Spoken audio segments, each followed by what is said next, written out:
When anything of great magnitude happens to you, be it personal, be it national, or be it international event, you will always remember the rest of your life. You will remember where you are, whom you are with, and what time it was. I want to talk about the handshake, the day Uhuru and Raila had a handshake.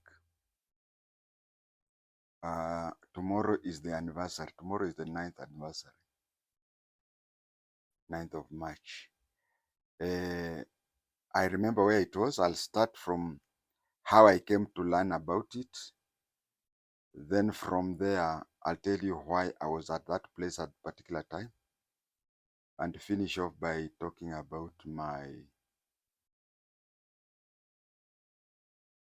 character that I had. There is a way I used to pass the day. There's a way I would wake up in the morning, do everything till evening, and the day goes on, especially weekdays. But I think the best way is just to start from the sun and then go around the planets. It was around 1:30 p.m. I was within Riruta Satellite Primary School, and I was from the kitchen.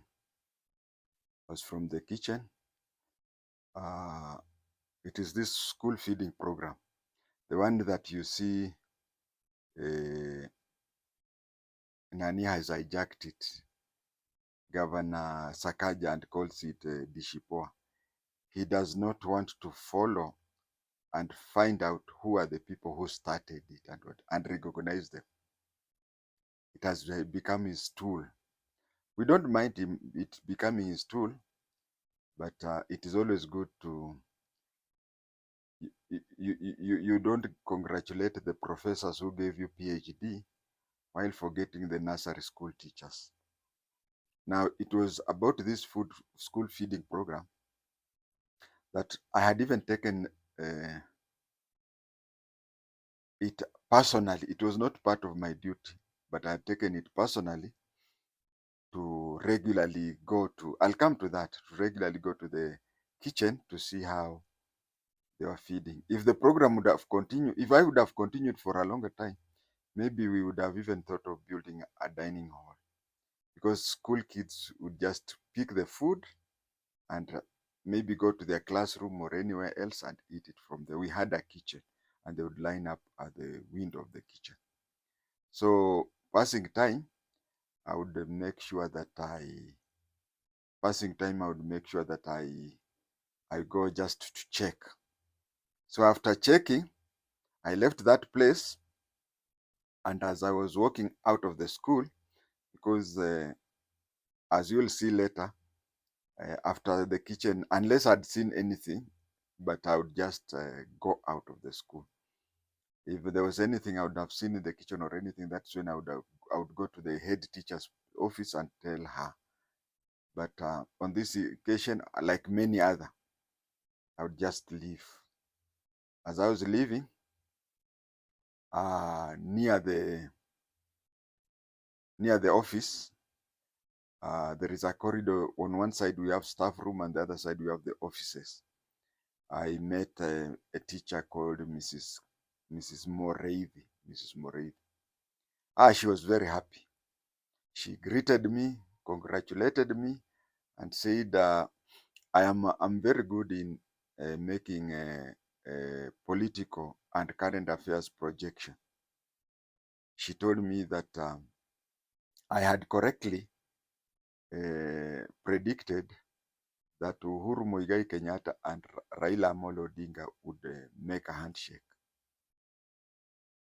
There was that part of me which did not want to get credit for what I had not done, because sincerely, I'd never thought that there would be a handshake.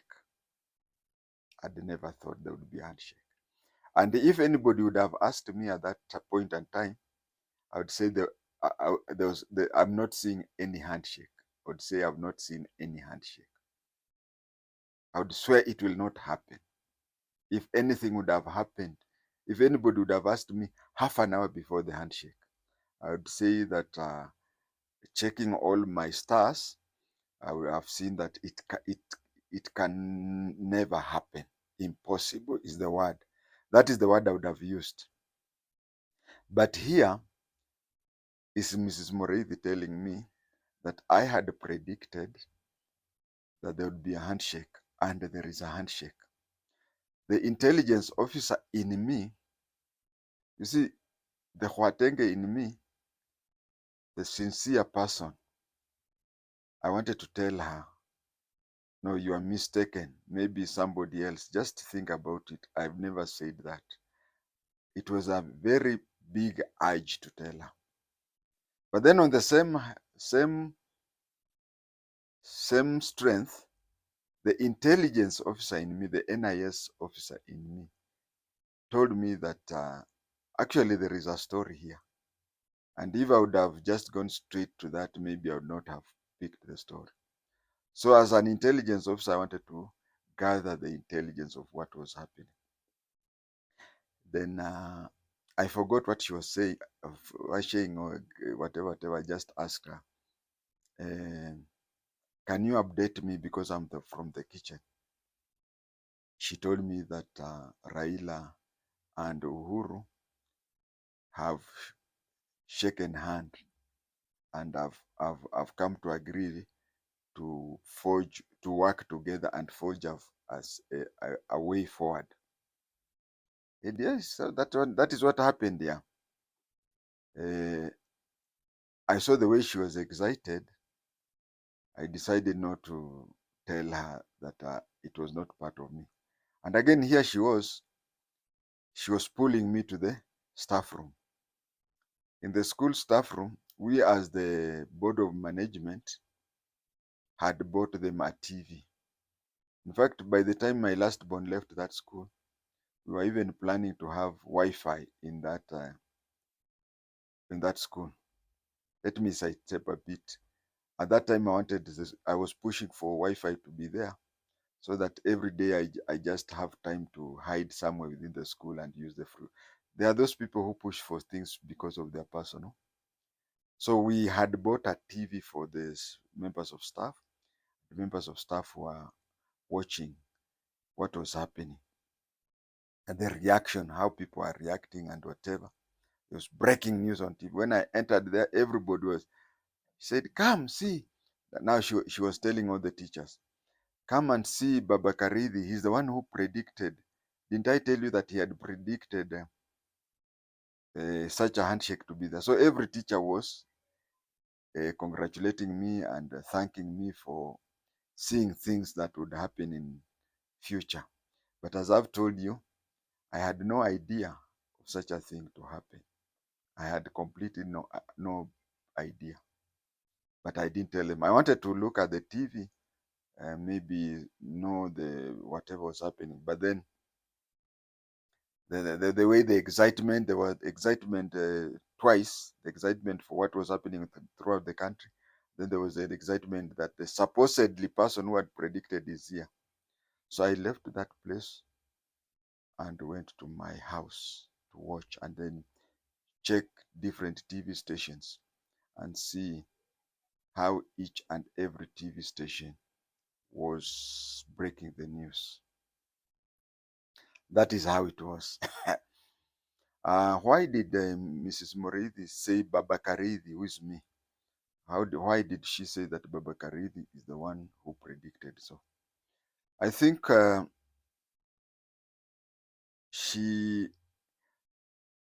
we can even explain that with some churches where the preacher, when he makes one miracle, all people miracle, where all his believers now start believing that this is a man or a woman of miracles. Uh, there was the case of there was the case which had been taken to court where uh, Raila won the Maraga case. Yeah, the Maraga case where it was said that the election will be the election would there will be a rerun for the election. And 2 days after the shock about the outcome of the case, not that there is anything or anything, but you see, because I know Kenyans, when you hear that I was shocked with with the outcome of the case, the Kenyans would rush and say, you know, tunakujua uko mlengo huu, you tend to side. Hmm? No, I was shocked because of two things. But both things that shocked me about the Maraga case, both of them boiled to one thing. I did not expect the case to be Raila to win the case. I did not expect. I had listened to evidence and there was no case there. That is one of the shocks that I had. And also, if you look at the way I said there were two shocks. From the way the evidence were being given, that is one. The way evidence was being given, there was no evidence for them to win. There was none. Second, there was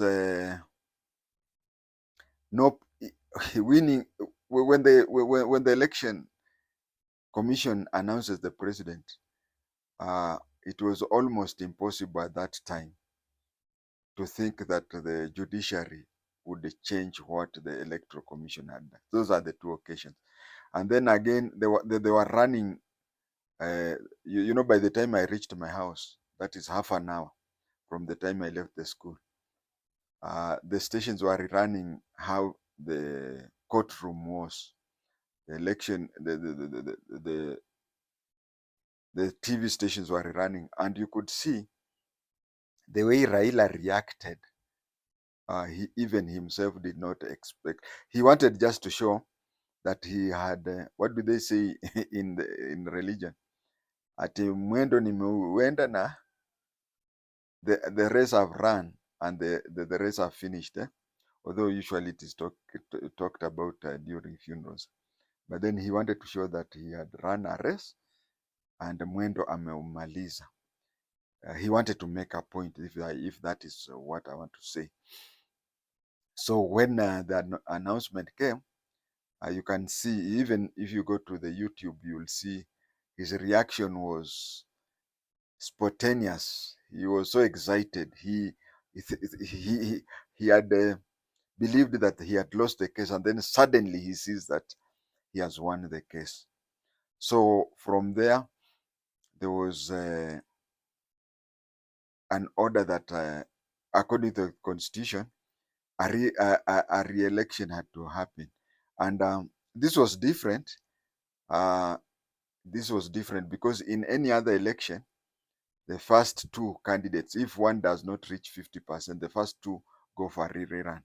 But this one was called null and void, which means everybody who was appearing on the ballot paper would reappear on the ballot paper. So that is when I had even shared with Mrs. Moreithi. I said that for even a parliamentary election is very expensive. Now for Raila to go again for another election, it is very expensive for him. That is what I believe. And also there was also, you see, very many Kenyans did not notice Raila, and even in my previous YouTube channel, if you uploads, people, especially supporters, really abused me for exposing how Raila is. Now, Raila wants to make a very big fight. And then from there, apart from 2007, where he genuinely believed that he had won, but in his heart of heart, apart from 2007, there is no election that Raila has gone to win, and there is no election that Raila has ever believed he has won.